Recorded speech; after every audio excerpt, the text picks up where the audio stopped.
Okay, picking up where we left off. So we were getting the tensions on these two masses, so that then we can use those back in a net torque equation. Okay, so we had T1.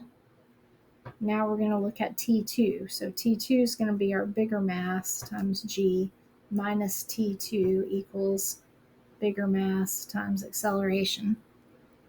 And that's just from each of these has got an mg pointing downwards. Each of them has got a tension pointing upwards. Here, if we remember from our old Atwood scenario, positive y was this way. So I gave this one a positive value. That means this one has a negative value because it's going in a negative y direction. So, okay, so my mass of my big one is 500 grams. Oops, you can't see that back up here. My givens, okay. So 0.5 times 9.8 minus T2 equals 0.5. Again, same acceleration. They are accelerating at the same rate because they're connected. So 0.5 times 9.8 gives me 4.9 minus T2 equals 0.5 times 0.189, 0.0945. T2 ends up being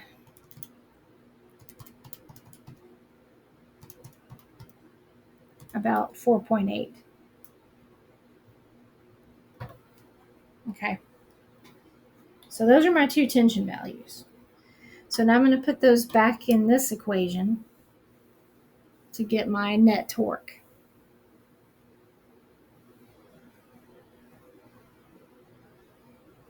And I think I need to use the negative here since that I said is in a negative direction.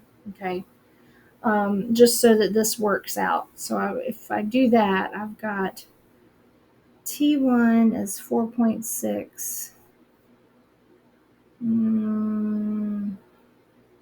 No, that's not right. I'm afraid I mixed my directions up.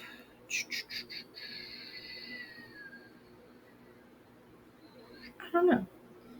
These values are good. Let's keep going. Let's try. I think my torque is messed up. We'll look at that in a second. It should be 4.8 minus 4.6 times the radius. The radius is 5 centimeters, so that's going to be 0.05 meters. Gives me like it's a small value. 0.2 times 0.05 is 0.01. Yeah. 0.01 newtons times meters for my net torque. And then I can use that in this equation to solve for rotational inertia. This is kind of a mess here. 0.01 equals I times 3.78 was what I had gotten previously for my angular acceleration. So then I would equal, again, this is going to be a really small number. 0.01 divided by 3.78 is 0.00265 kilograms times meters per second. So that's a really small rotational inertia number. Sometimes you get really small rotational inertias in problems like this. So let's see. All right, so how do I figure this? T2 is my tension in this string. This one's going to move. It's going to move clockwise. So I don't know. I'll have to go back and look at this. Maybe I should have labeled them opposite. This one's pulling downward, so that is. Wait a minute. I'm thinking about it wrong. I do this sometimes with direction, and this is a good example for y'all of how to think about these. No, that is clockwise. So I don't know. I'll think about that some more, but you end up with the net being the difference between those two tensions. Okay. And it, I guess, should be the same number, whichever way I do it. It's just a matter of it being less confusing. um, but it's going to be the net of these two tensions times the radius. So we got a value for that. We'd already gotten our angular acceleration up here. And then we can use net torque equals I times alpha to give us our rotational inertia. And if I went back, just to show, if I went back to net force as mass times acceleration and solve for acceleration, I want to see if I get that same value. Okay. Because I said we could do it either way. So my F net is going to be T1 minus mg plus big mg minus T2. And then I would divide that by the sum of my masses to get acceleration. So let's kind of try that real quick. 4.6 minus 0.46 times 9.8 plus 0.5 times 9.8. This is me doing what I always tell y'all not to do in the calculator, which is everything at once. Minus T2, 4.8, gives me that number. And then if I divide that by 0.5 plus 0.46, which is the sum of my masses. That's not even close. Okay. 4.6 minus 0.5 times 9.8 plus, nope, that's not right either. Okay, one more time. 4.6 minus 0.46, the smaller mass, times 9.8 plus 0.5 times 9.8 minus 4.8 equals that number. I divide that by the sum of my masses. I multiplied them earlier, so that gives me 0.2. That's close to 1.189. So there's some rounding in there. I just wanted to see if that worked. So, okay. Hopefully that wasn't too confusing. I feel like it was. I'm going to look at it again in terms of the direction. But the last one on here. So this one I'm going to skip because it's on the 318 homework already. And there's the diagram. The diagram didn't show up on the other one, but I drew it in there. So, all right. So this one, we've got a light rigid rod with two masses attached.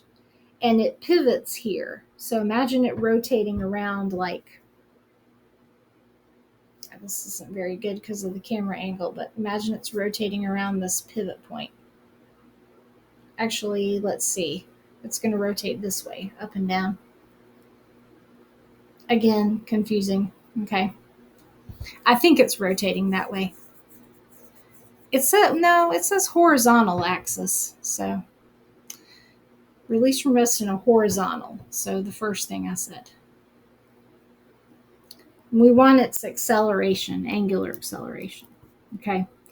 So what we're going to need is net torque and rotational inertia here. And this is when we don't have all the numbers. We're going to come up with an expression for this. Okay. So let's look at the rotational inertia first. These are point masses. And I can add them up. It's going to depend on their mass and their distance. So I've got this one has a value of 3mo. I'm going to multiply that by L squared because it's distance L from the pivot point, plus mo for that mass, L squared, gives me 4mo L squared for my rotational inertia of this. So I'm just taking these 2 point masses. They're each a distance L from the pivot point, and then I'm using those values and my point mass. So you see, you use the point mass equation a lot And if you have anything besides a point mass, they'll tell you what it is. All right, and the net torque is going to be these two. These two both have an mg. Those are my torques. 3 mog and mog. So I don't know. That means if we're thinking about FG, then it's got to be rotating up and down. I don't know. The wording and then the diagram, I guess, are confusing in this one, but sometimes that's going to happen on AP type questions. This is an AP type question I took from a book. So, all right. So my net torque, this one will pull down in a counterclockwise position. So this is going to be, so I'm going to do CCW torque minus CW torque. So 3 mog times L. So that's my force times my radius. These are perpendicular, so I don't have to worry about a sign. Minus this one. This one pulls down. Picture it going around in a clockwise direction, so negative mog times L. Okay. And that gives me, this is all the same stuff. I could just subtract these. So 2 mog for my net torque. So then net torque 2 mog equals, my rotational inertia is 4 mol squared, and that's times alpha. And I want an expression for alpha, my angular acceleration. So that's going to be 2 mog divided by 4 mol squared. My m's go away. I end up with 1/2 times g over L, because I've still got an L in the bottom. My top L cancels.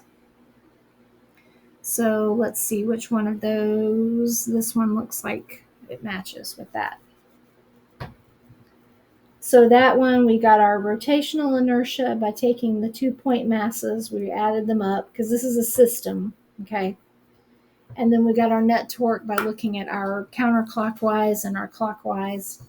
And then we use those to get an expression for angular acceleration. So hopefully that one makes sense. Okay, and I'm way out of time.